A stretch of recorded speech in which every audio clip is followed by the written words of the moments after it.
Hello friends, तो कैसे हो आप सब। आज का जो हमारा टॉपिक है ये हम पहले पढ़ चुके हैं, लेकिन उसमें वीडियो क्लियर नहीं हुई है, इसलिए आज मैं इस वीडियो को फिर से आप लोगों के लिए बना रही हूँ। क्योंकि उसमें आप लोगों ने बहुत कमेंट किया है कि वीडियो जो है वो क्लियर नहीं दिख रही है कि मैं क्या पढ़ा रही हूँ, इसलिए मैं इस वीडियो को फिर से बना रही हूँ। तो ये जो हमारा वीडियो है ये है भू आकृति विज्ञान, प्रकृति और विषय क्षेत्र। तो ये वीडियो हम पहले, ये चैप्टर जो है हम पहले पढ़ चुके हैं, बट इसको मैं फिर से बता रही हूँ। तो देखिए, पहले तो हम हेडिंग समझ लेते हैं कि क्या होता है।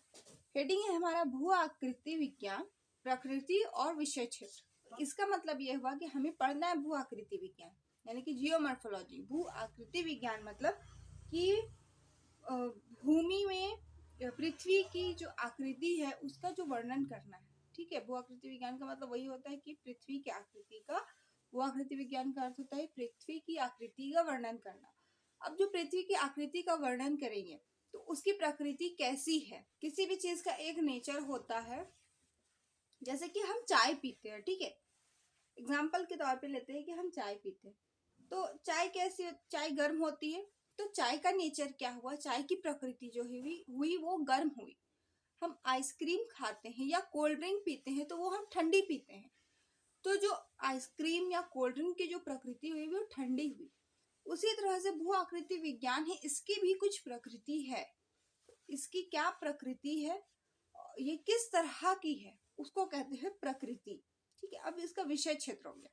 तो भू आकृति विज्ञान जो हम पढ़ रहे हैं, इसके अंदर हम क्या क्या चीज को पढ़ेंगे, किन किन टॉपिक्स को पढ़ेंगे, या हम किस किस चीज के बारे में पढ़ते हैं, उसको कहते हैं विषय क्षेत्र। समझ आ गया। तो भू आकृति विज्ञान, प्रकृति और विषय क्षेत्र। अब ये तो हो गया भू आकृति विज्ञान। तो उससे पहले तो हम ये जान लेते कि भूगोल किसे कहते हैं, क्योंकि जब हम भूगोल पढ़ रहे हैं ना, तो हम भूगोल के बारे में ही नहीं जानेंगे कि भूगोल किसे कहते हैं, तो भूगोल फिर पढ़ने का कोई मतलब ही नहीं है। भूगोल का जो शाब्दिक अर्थ होता है, अगर कोई शब्द में हम देखें भूगोल को, तो इसका शाब्दिक अर्थ होता है पृथ्वी का वर्णन करना, यानी कि पृथ्वी के बारे में सब कुछ पढ़ना। भूगोल जो है या जियोग्राफी, भूगोल को इंग्लिश में जियोग्राफी कहते हैं, तो ये दो वर्ड से मिलकर बना है, जियो प्लस ग्राफिया। तो जियो का मतलब होता है अर्थ यानी कि पृथ्वी, और ग्राफिया का मतलब होता है डिस्क्रिप्शन यानी कि वर्णन करना। मतलब हो गया कि पृथ्वी का वर्णन करना, इसको क्या कहते हैं, भूगोल या जियोग्राफी। अब भूगोल की जो है वो दो शाखाएं हैं, एक हो गया भौतिक भूगोल, दूसरा हो गया मानव भूगोल। तो अभी हमें पढ़ना है भौतिक भूगोल, मानव भूगोल हमें अभी नहीं पढ़ना है, मानव भूगोल हम बाद में पढ़ेंगे। अभी हम पढ़ रहे हैं भौतिक भूगोल। तो हम भौतिक भूगोल के अंदर देख लेते हैं कि किस किस चीज का अध्ययन किया जाता है, किस किस चीज को पढ़ा जाता है। तो भौतिक भूगोल के अंतर्गत हम पढ़ते हैं भू आकृति विज्ञान। तो ये जो हम आज चैप्टर पढ़ रहे भू आकृति विज्ञान, तो ये किसके अंतर्गत आया, भौतिक भूगोल के अंतर्गत आया। और भौतिक भूगोल किसके अंतर्गत आई, तो भूगोल की एक महत्वपूर्ण शाखा है भौतिक भूगोल। और उस भौतिक भूगोल के अंतर्गत किस चीज का अध्ययन हम करते हैं, भू आकृति विज्ञान का। तो भू आकृति विज्ञान का हम अध्ययन करते हैं भौतिक भूगोल में। समुद्र विज्ञान का अध्ययन करते हैं, मतलब हो गया कि हम सागरों का अध्ययन करते हैं, इसमें सागर के बारे में पढ़ते हैं, महासागर के बारे में पढ़ते हैं। उसके बाद हम पढ़ते हैं जलवायु विज्ञान। तो जलवायु विज्ञान हो गया कि हम वायुमंडल की क्या संरचना है, या वायुमंडल क्या है, पूरा का पूरा हम वायुमंडल पढ़ते हैं। लेकिन आज हमें क्या पढ़ना है, भू आकृति विज्ञान। तो ये जो भू आकृति विज्ञान है ये ग्रीक भाषा के 3 वर्ड से मिलकर बना है, GE plus Murphy plus logos. तो जी का मतलब होता है भू, और भू का मतलब होता है भूमि बोलो या पृथ्वी। ठीक है, मर्फी का मतलब होता है आकृति या आकार, और लोगोस का मतलब होता है विज्ञान, और विज्ञान यानी कि साइंस। तो साइंस का मतलब ही होता है वर्णन करना। तो इसका जो शाब्दिक अर्थ अब निकलता है, जियोमॉर्फोलॉजी का जो शाब्दिक अर्थ निकलता है, इसका अर्थ हुआ कि पृथ्वी की आकृति का वर्णन करना। तो पृथ्वी की आकृति मतलब हो गया कि पृथ्वी में जो भी उच्चावच मौजूद है, जैसे कि पर्वत हो गया, पठार हो गया, या समुद्र, पर्वत है, पठार है, मैदान है, तो इनका अध्ययन करना, इनका वर्णन करना ही क्या कहलाता है? भू आकृति विज्ञान। अब देखिए भू आकृति विज्ञान की परिभाषा। तो भू आकृति विज्ञान की जो परिभाषा है वो अलग अलग विद्वानों ने अपने अनुसार बहुत सी परिभाषाएं दी है। उसमें से कुछ परिभाषाएं मैं आपको यहाँ पे बता रही हूँ। तो पहला तो है A.L. ब्लूम के अनुसार। हम भू आकृति विज्ञान की परिभाषा देख लेते हैं कि A.L. ब्लूम क्या कहते हैं। तो A.L. ब्लूम के अनुसार भू आकृति विज्ञान जो है, भू आकृति विज्ञान स्थलाकृतियों तथा उन्हें परिवर्तित करने वाले प्रक्रमों का क्रमबद्ध वर्णन एवं विश्लेषण करता है। तो स्थलाकृतियों यानी कि जो भी पृथ्वी में स्थलाकृति है, जैसे पर्वत है या पठार है या मैदान है, और उन्हें जो भी प्रक्रम जिस वजह से वो परिवर्तित हो रही है, यानी कि उनके आकार में जिस वजह से भी परिवर्तन आ रहा है, उसे क्या कहते हैं? उसी को कहते हैं भू आकृति विज्ञान। नेक्स्ट है W.D. थॉर्नबरी के अनुसार भू आकृति विज्ञान स्थल रूपों का विज्ञान है। स्थल रूप वही हो गया कि स्थल का रूप कैसा है, मतलब कि पर्वत पठार वही हो गया, लेकिन इसमें अंतः सागरीय यानी कि सागर के अंदर जो आकृतियां, यानी कि मतलब कटक है या सागर के अंदर जो भी उच्चावच पाए जाते हैं उनको भी सम्मिलित किया जाता है। अंतः सागरीय आकृतियों को भी सम्मिलित किया जाता है, ये कहना था W.D. थॉर्नबरी के अनुसार। उसके बाद है स्ट्रॉलर के अनुसार कि भू आकृति विज्ञान सभी प्रकार के स्थल रूपों, सभी प्रकार यानी कि जितने भी पृथ्वी में स्थल रूप है, उन सभी की उत्पत्ति और उनके व्यवस्थित एवं क्रमबद्ध विकास की व्याख्या करता है, और यह भौतिक भूगोल का एक प्रमुख अंग है। यानी कि मतलब हो गया कि भू आकृति विज्ञान जो भी स्थल रूप है तो उनकी उत्पत्ति कैसे हुई, जैसे कि अगर हिमालय पहाड़ है तो हिमालय पहाड़ की उत्पत्ति कैसे हुई है, उसका विकास कैसे हुआ, वो व्यवस्थित रूप में कैसे अभी आई है, तो इसका पूरा का पूरा डिटेल में अध्ययन करना, स्टडी करना क्या कहलाता है? भू आकृति विज्ञान कहलाता है। और ये जो भू आकृति विज्ञान है यह भौतिक भूगोल का एक प्रमुख अंग है। किसका अंग है? भौतिक भूगोल का। अब देख लेते हैं वॉरेस्टर के अनुसार कि भू आकृति विज्ञान पृथ्वी के उच्चावचों का व्याख्यात्मक अध्ययन है। ये बिल्कुल शॉर्ट में, बिल्कुल क्लियर एक लाइन में इन्होंने बता दिया कि पृथ्वी में जो भी उच्चावच पाए जाते हैं, ठीक है, ये उच्चावच कहते हैं पृथ्वी की सतह पर ऊंचे नीचे स्थानों को। उच्चावच किसे कहते हैं? पृथ्वी की सतह पर ऊंचे नीचे स्थानों को क्या कहते हैं? उच्चावच कहते हैं। अब देखिए ऊंचे नीचे स्थान हो गया, तो ये ऊंचा हो गया तो ये पर्वत हो गया, नीचा हो गया पहाड़ी हो गया, थोड़ा सा चौड़ा टाइप का हो गया तो ये क्या हो गया? पठार हो गया। तो इन्हें ही क्या कहते हैं? उच्चावच कहते हैं। इनका व्याख्यात्मक अध्ययन जो किया जाता है वही क्या है? भू आकृति विज्ञान है। अब हम देख लेते हैं भू आकृति विज्ञान की प्रकृति। इसकी प्रकृति क्या है? जैसे चाय की प्रकृति होती है गर्म, वैसे देख लेते हैं इसकी गर्म है कि ठंडी है, वही प्रकृति देख लेते हैं कि क्या है। तो भू आकृति विज्ञान की जो प्रकृति है ये पृथ्वी पर स्थित उच्चावचों का अध्ययन करना है। भू आकृति विज्ञान की प्रकृति क्या है? कि पृथ्वी पर जो भी उच्चावच स्थित है, भू आकृति विज्ञान की प्रकृति क्या है? कि पृथ्वी पर जो भी उच्चावच उपस्थित है, जो भी उच्चावच स्थित है, पर्वत है, पठार है, मैदान है, इनका अध्ययन करना, इनके बारे में स्टडी करना ही क्या कहलाता, किसकी प्रकृति है? भू आकृति विज्ञान की। मतलब ये तो गर्म भी नहीं हुआ, ठंडा भी नहीं हुआ, इसका प्रकृति ही कुछ और हो गया। इसका प्रकृति हो गया कि अध्ययन करना हो गया। किस चीज का अध्ययन करना हो गया? तो भू पृथ्वी में जो भी ऊंचे नीचे जितने भी स्थान है उनका अध्ययन करना भू आकृति विज्ञान की प्रकृति है।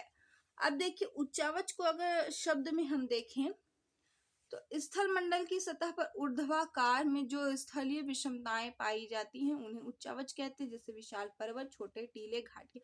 इतना लंबा क्यों जानना है? इतना जान लीजिए ना कि उच्चावच जो है ऊंचे नीचे स्थानों को उच्चावच कहते हैं। अब ऊंचे नीचे स्थान आप खुद से बना के देख लीजिए, तो कोई स्थान ऊंचा हो गया, कोई नीचा हो गया, ठीक है, कोई और नीचा हो गया, कोई बिल्कुल ऊंचा हो गया, तो ये क्या बन गया? पर्वत, पहाड़ी, पठार, मैदान बन गया ना। इसे उच्चावच कहते हैं। पृथ्वी पर ऊंचे नीचे स्थानों को उच्चावच कहते हैं। इतना लंबा याद करने की जरूरत नहीं है कि स्थल मंडल की सतह पर ऊर्ध्वाकार में जो स्थलीय विषमताएं पाई जाती है उन्हें उच्चावच कहते हैं। इतना लंबा याद करने की जरूरत नहीं है, बस इतना याद रखिए उच्चावच समझने के लिए कि पृथ्वी की सतह पर या धरातल पर जो भी ऊंचे नीचे स्थान पाए जाते हैं उसे क्या कहते हैं? उच्चावच कहते हैं।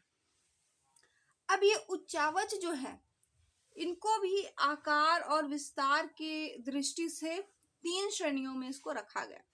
प्रथम श्रेणी के उच्चावच, द्वितीय श्रेणी के उच्चावच और तृतीय श्रेणी के उच्चावच।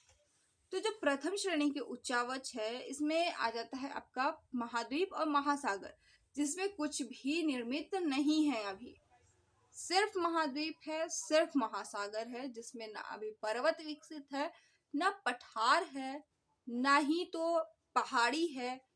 सिर्फ क्या है? महाद्वीप है और महासागर है। प्रथम श्रेणी के जो उच्चावच है तो भूतल के प्रमुख या आधारभूत उच्चावचों की श्रेणी में रखा गया है। सिर्फ रखा गया है किसको? महाद्वीपों को रखा गया और महासागरों को। इसमें किसी भी चीज की उत्पत्ति नहीं हुई है। और इसमें किस चीज का अध्ययन किया जाता है कि पहले जो हमारी महाद्वीप जो था पहला वो पेंजिया महाद्वीप था। तो ये पेंजिया जो था एक साथ जुड़ा हुआ था। ये सारे जो महाद्वीप है वो एक साथ जुड़े हुए थे, तो इसको पेंजिया कह दिया गया था। तो ये पेंजिया से अभी वर्तमान की स्थिति में कैसे आई है तो उसका अध्ययन करना, उसके बारे में अध्ययन किसमें किया जाता है? तो प्रथम श्रेणी के उच्चावच में उसके अध्ययन को रखा गया है। अब देखिए द्वितीय श्रेणी के उच्चावच कैसे हो गया।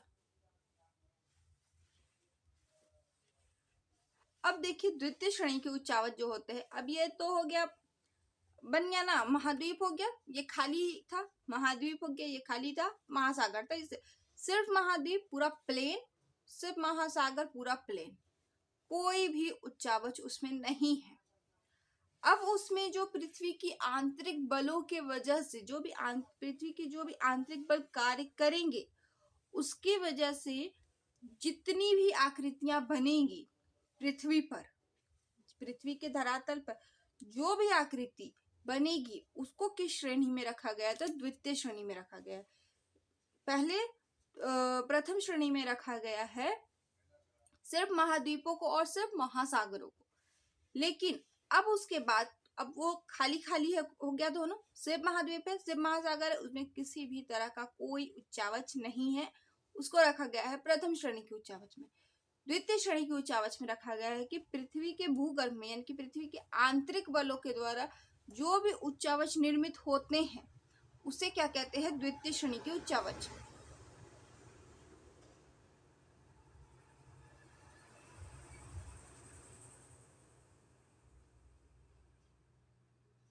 जैसे आंतरिक बलों के कारण क्या क्या बनता है? पर्वत बनते हैं, पठार बन जाते हैं, मैदान बनता है, झील बनते हैं, ये सब आंतरिक बलों के कारण बनते हैं। और पटल विरूपणकारी बल होते हैं ना, तो इसमें कंफ्यूज नहीं होइएगा। पटल विरूपणकारी बल किसे कहते हैं? तो पटल विरूपणकारी बल कहते हैं पृथ्वी के आंतरिक भाग से जो भी बल लगता है उसको पटल विरूपणकारी बल कहते हैं। ठीक है, हो गया। तो इसको विनाशात्मक, ये रचनात्मक और विनाशात्मक दोनों तरह से कार्य करते हैं। और द्वितीय श्रेणी के उच्चावचों का निर्माण आंतरिक रचनात्मक बलों से होता है, तो इसलिए इन्हें रचनात्मक स्थल रूप भी कहते हैं। तो अगर ये क्वेश्चन आएगा कि रचनात्मक स्थल रूप कैसे कहते हैं, तो द्वितीय श्रेणी के उच्चावचों को रचनात्मक स्थल रूप भी कहते हैं। ये पर्वत हो गया, ये पठार है, मैदान हो गया, पहाड़ी है, सागर है, नदी है। द्वितीय श्रेणी के उच्चावच में इतना ही आता है।